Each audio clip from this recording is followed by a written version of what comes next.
प्राचीन भारत के लोग पक्षियों के लिए अपने घरों के आसपास दानों से भरी टोकरियां लटकाया करते थे ताकि पक्षी वहां आकर दाना चुग सकें और विश्राम कर सकें। राजा के कोषाध्यक्ष के रसोइयों ने भी रसोई घर के पास ऐसी ही कई टोकरियां टांग रखी थी। उन्हीं टोकरियों में एक कबूतर ने डेरा जमा रखा था।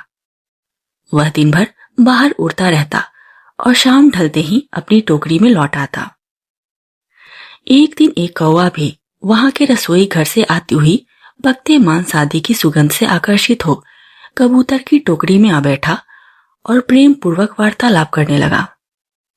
कौवे की चिकनी चुपड़ी बातों में आकर कबूतर ने उसे आतिथ्य प्रदान किया, किंतु यह चेतावनी भी दी कि रसोई घर से उन्हें कुछ भी नहीं चुराना चाहिए।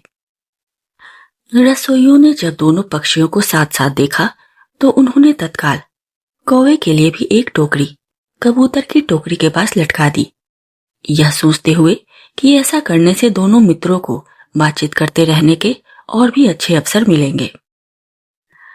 दूसरे दिन कबूतर जब तड़के ही उड़कर दूर निकल गया तो कौवा अपने वास स्थान पर दुबका पड़ा रहा। उस दिन रसोइयों ने मछली पकाना आरंभ किया। पकती मछली की सुगंध से कौवे के मुख में पानी भर आया। समय समय पर वह टोकरी के बाहर सिर निकालता और मांस चुराने का मौका तलाशता। एक बार उसने जब देखा कि रसोई घर के रसोइये थोड़ी देर के लिए बाहर निकले हुए हैं, तब वह उड़ता हुआ नीचे आया और पकते मांस के एक बड़े से टुकड़े पर चोंच मार दी, जिससे हांडी के ऊपर रखा करछुल नीचे गिर गया। गिरे करछुल की आवाज सुन एक रसोइया दौड़ता हुआ नीचे आया और कौवे की चोरी पकड़ ली। क्रोधित होकर रसोइये ने रसोई घर का दरवाजा बंद कर दिया और कौवे को पकड़ लिया। उसने उसे डंडे से मारकर बाहर फेंक दिया, जिससे थोड़ी देर बाद कौवे की मृत्यु हो गई। शाम को कबूतर जब अपने निवास स्थान पर लौटा तो उसने कौवे के पंख और मृत देह को बाहर फेंका हुआ पाया। उसने तत्काल समझ लिया कि कौवा अपने लोभ का शिकार हो चुका था। कबूतर एक समझदार और दूरदर्शी पक्षी था।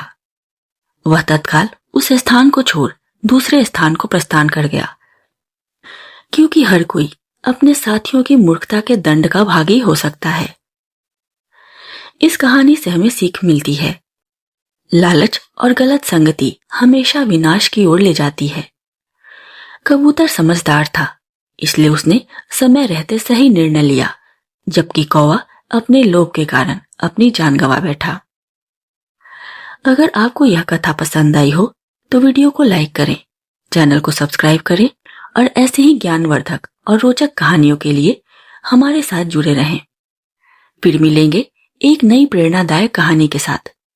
तब तक याद रखें, किसी भी व्यक्ति की संगति सोच समझकर करनी चाहिए, क्योंकि दूसरों की गलतियों का असर हम पर भी पड़ सकता है। बुद्धिमानी इसी में है कि समय रहते गलत रास्ते और गलत साथ छोड़ दिए जाएं। धन्यवाद।